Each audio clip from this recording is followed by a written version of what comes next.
I'm so proud to join all of you on such a special occasion.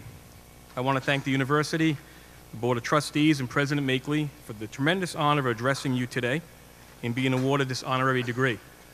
I'd also like to congratulate my fellow honorees, Mr. Imlet, Ms. Carminani, and Mrs. Makeley. Bryant has been very, very near and dear to me. I can't express how grateful I am to be here today. But most of all, I want to congratulate you, the graduates, for making this commitment to your success. And I want to welcome you to the Bryant family. Earning a graduate degree is no small accomplishment, and you should be tremendously proud of your achievement.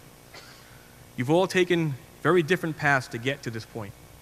Many of you came here right after you earned your degree, recognizing the importance of furthering your education. While others here today decided to return to school later in life, some of you in mid-career to advance yourselves. You've had to balance your jobs and your family life, and it has not been easy.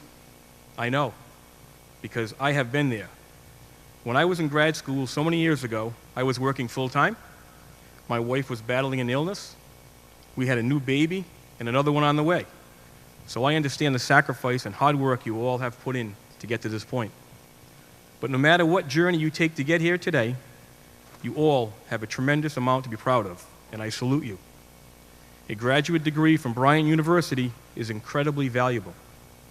President Makeley has done a remarkable job in transforming this institution from the commuter college I attended to the internationally known university it is today. You are joining a long list of graduate students from Bryant that go on to achieve great success in their careers.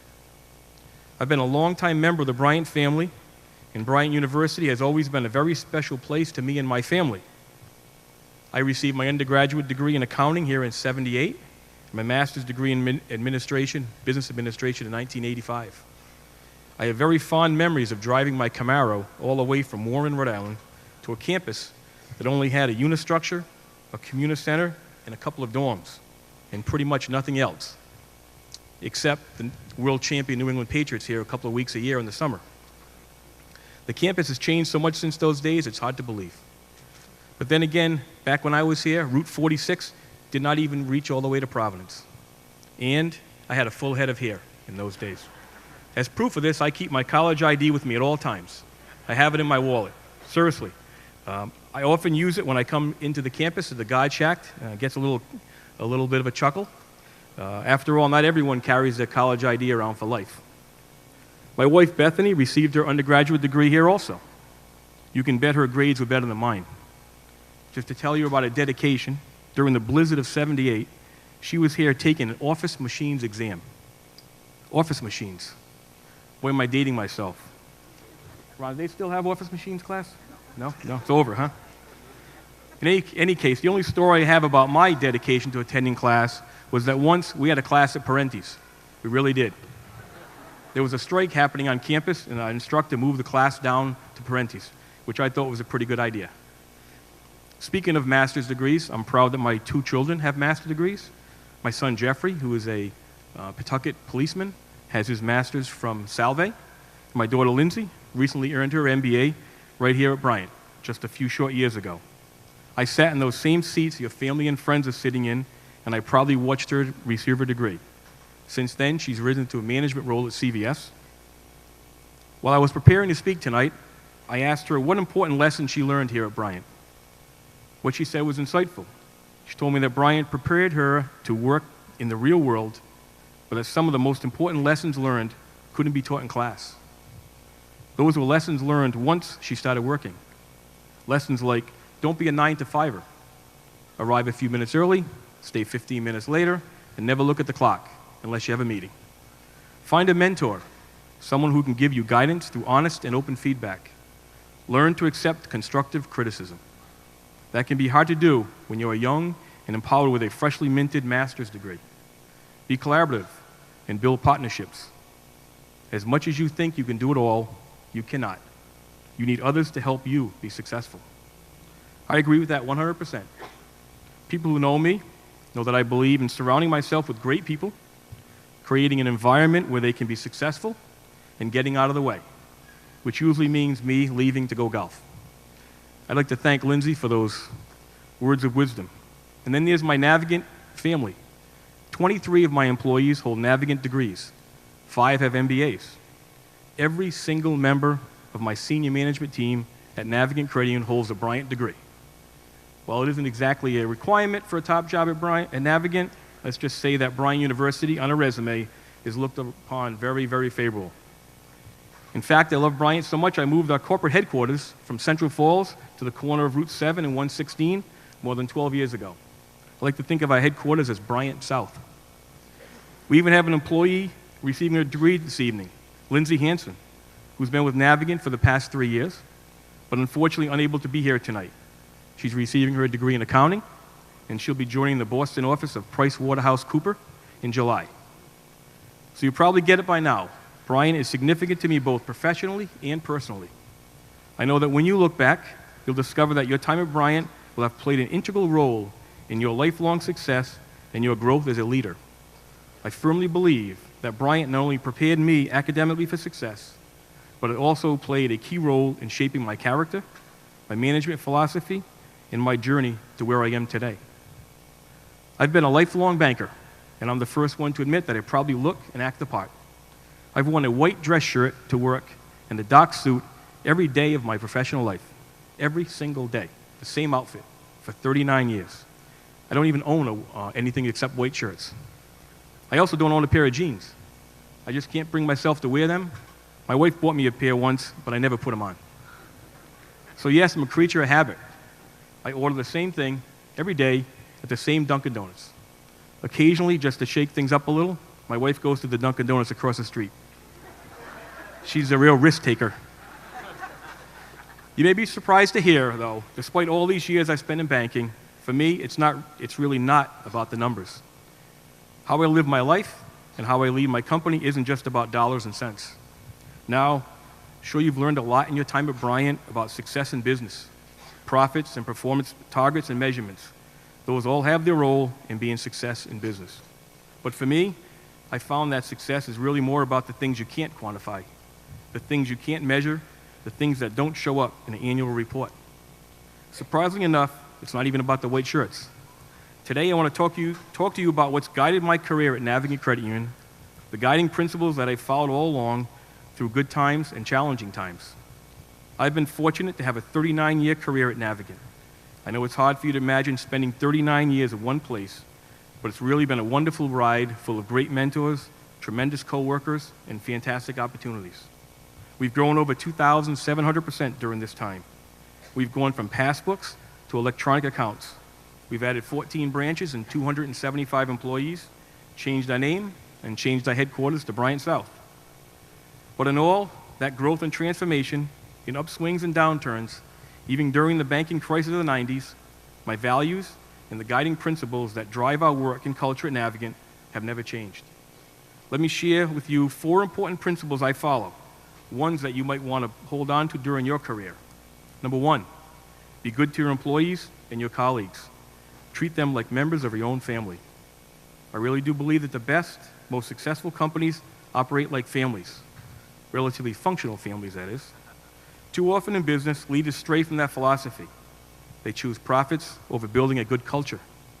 They hire people who may look good on paper, but just aren't a good fit with the company's values. We only hire nice people. We hire people who care. During tough times, companies slash all the supposed extras that actually motivate teams to do their best. I learned early on that the best way to get the most out of your team is to treat them like family. We applaud their successes. We give them room to experiment and fail. We celebrate every holiday and milestone at Navigant. Traditions are important to us. We still hold an annual Christmas party for all of our employees and their significant others, as well gather the staff at the corporate center for once a year for a summer picnic. These things are expenses most companies have long since done away with. I like to think of them investments in our employees by creating a fun environment to get to know one another. It's about getting together once in a while and letting down your hair. Not me, obviously, but letting down your hair. And I do let people wear jeans to that picnic. Over the last 3 decades, our family's grown from 30 employees to 300 strong, and I'm proud that we continue to have such a high retention rate. Growing companies are under a lot of pressure these days. It's too easy to forget the personal touch, to forget at the end of the day It is only work. And there are more important things in life than work. I'm committed to make sure that we never forget that at Navigant Credit Union, and I hope you follow that same approach with your teams. Principle number 2, be good to your customers. No matter what field you're in, your customers, your members, your audience, your constituency, and your shareholders, they're a part of your family too. Respect them. Put yourself in their shoes. Be empathetic, compassionate, anticipate their needs before they even have to ask. Sometimes bad things happen to good people. You can't simply walk away for the sake of expediency. I believe strongly that these are the times our customers need us most, and we are committed to being there. Meet your customers where they are today and understand where they're going. In our case, at the credit union, we haven't invented anything new. People can bank anywhere they want. We're dealing with people's life savings, their homes, their cars, their kids' tuition, their businesses. These are life events. For us, it's a matter of relationships and the trust and loyalty that comes with those relationships. As important as all the bells and whistles of modern banking have become to our business, there is no substitute for a personal touch. That's why we're still so committed to growing our branches and answering the phone. In fact, I was on the radio once, participating in a show about small business, and I actually gave out my private office number on the air. I thought our marketing guy was going to have a heart attack. With the stakes as high as they are, we need to ensure that we'll always be there for each and every member, face to face. And yes, when I got back to the office, someone called my desk, said they were just checking in to see that I gave out the right number. Good thing I answered the phone. We've been successful for as long as we have because, at our heart, we still operate like your neighborhood bank. I firmly believe that good old-fashioned customer service still plays a big role in the success of a business. When you treat your customers honestly, fairly, and like family, everyone wins. Number 3, be good to your community. Treasure the role you can play, big or small. The rewards are so much greater than the time you'll put in. Navigant's communities have given us so much. They've entrusted us to help them on their journeys. They've allowed us, the credit union, to be successful, and they've allowed me to have an amazing career. To that, I'm grateful. Our respect and gratitude to the communities we serve runs deep. As an example, when we changed the name of the credit union 10 years ago, we knew that going from Credit Union Central Falls to Navigant Credit Union may not sit well with some of our long-time members who had lived in Central Falls their entire lives. We were going to remove the city they loved from the credit union's name. We identified many dedicated people in the community who might have difficulty with the name change, but yet they could be our biggest supporters. We invited them to the credit union to personally educate them on why we were doing it, to emphasize our unwavering commitment to the city, and to answer their questions. At the end of these meetings, we asked our community friends to help us to be advocates of the credit union's new name. Remarkably, the transition went very well, and I believe that our care and concern for the community and its people made the difference. That's why philanthropy has always been important to me. Even in lean years, we've never cut back on our community involvement or charity givings. It's who we are. It's the right thing to do. Being generous is easy when you're a big company. Just cut a check. It's more difficult for our employees who have families of their own and competing priorities for their income. So we try to make it easy for them to support the community by giving them time off to volunteer. And yes, we pay them for the time off. Now I get it. You're busy. When you're building a career or starting a new one, when you're raising a family or running a household, it's easy for community service or philanthropy to take a back seat. Still, I urge you all to make giving back a part of your lives. Find the time, and soon you'll find it is very rewarding. And lastly, a guiding principle you might not expect from someone like me: be a risk taker. I realize that may not exactly sound credible, coming from a lifelong conservative banker who can't bring himself to wear a blue shirt or join his wife across the street at the other Dunkin' Donuts, but hear me out. Follow your gut, even if it means charting a course into the unknown, or making a choice that won't necessarily help your bottom line. Smart business people understand that everyone will make a mistake. That is how we learn. What is important is that as a leader, you have their backs. Get comfortable being uncomfortable. My boss at the credit union took a risk on placing the future of a successful, well-run 70-year-old institution into the hands of a 29-year-old accountant. As when I learned the value of taking risks. I remember the look on the faces when I suggested the next big risk. We needed to embark on growth strategy and add branches. That was a big risk then. But I think the biggest risk of all was something I alluded to moments ago, changing the name of the credit union. We had been known as Credit Union Central Falls for 90 years. The name was filled with history, tradition, and people associated it with strength and stability. Changing the name risked all the reputation and goodwill that Credit Union Central Falls had built up. The risks were high, but we knew the rewards would be greater. It took us 92 years to reach $1 billion in assets, and in 10 years after that, we doubled that. I say the risk of changing the name worked out pretty well. My point is, even the most hardened, conservative-minded people understand that taking a calculated risk is a key to success. Our philosophy on taking risks comes directly from our very roots as a company more than 100 years ago.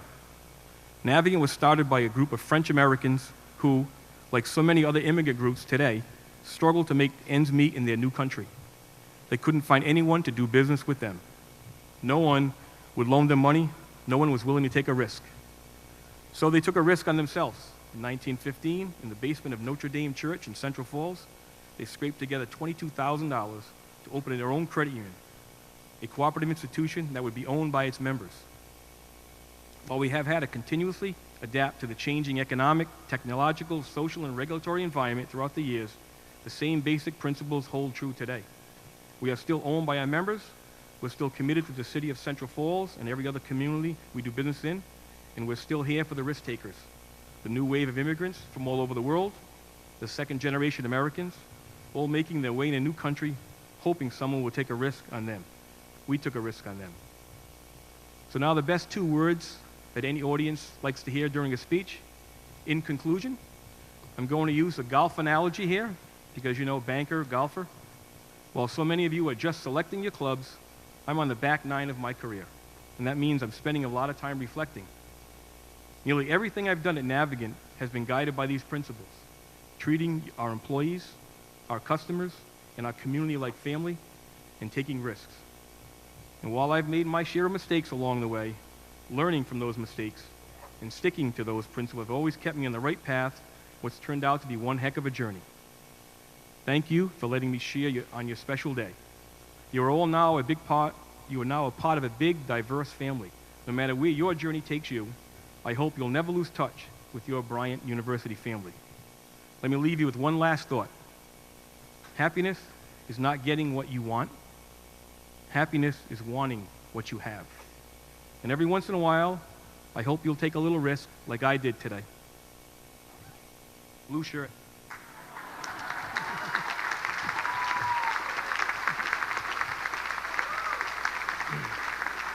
Thank you and congratulations.